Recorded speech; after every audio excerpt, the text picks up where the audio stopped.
Commander, morning.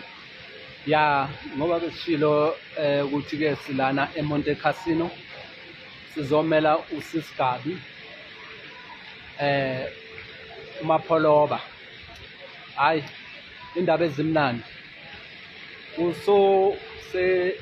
Uzobuyela emsebenzini wakhe.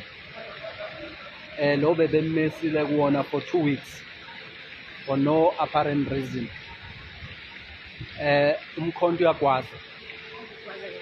Ngizonika ubaba uXaba nosisi asho ukuthi uzizwa kanjani ngoba icase lakho ngendlela ehambe ngakhona. Over to you, Commander Fidel. Commanders, morning. Umkhonto singena la ungangeneki khona sifike sigwaze ngendlela uBhambatha agwaza ngayo. Wagwaza abelungu sesifike sagwaza-ke manje. Usisi beke suspendiwe enganikezwanga namaletha, bazoninikeza manje iletha yokuthi uyabuya emsebenzini, uyabuya manje Monday emsebenzini. Yonke lento bebemsola ngayo iyona isaqhubeka. Usisi ngoba ezobuya uzoqala abhadalwe nemali yakhe le yamalanga bekawahleli, akhokhelwe, asebenze kahle, angahlushwa ngenxa yomkhonto. Umkhonto ufikile uzonceda abantu bakithi. Kwaza mkhonto. Awusizwe ke Mapholoba ukuthi ke ngomkhonto iLabour Desk yase-Boyzini ngibona ismile sakho sisiwama awubatshele awusikhulumela awubatshele. Sanibonani mkhonto. Yazi umkhonto usihlabe kabuhlungu namhlanje. Bahlaba abantu abazibona ukuthi bakhulu kunabanye abantu.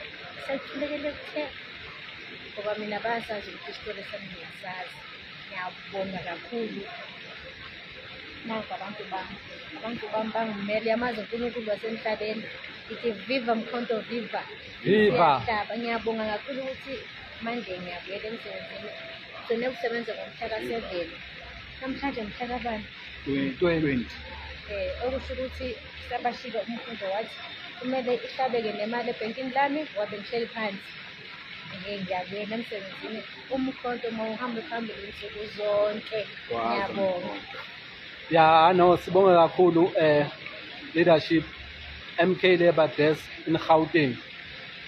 The only one MK Labour Desk eGauteng which is recognized ilena ese-Boyzini. So kumele abantu bazi ukuthi ke uma beneyinkinga baya eBoyzini lapho bazothola ukusizakala.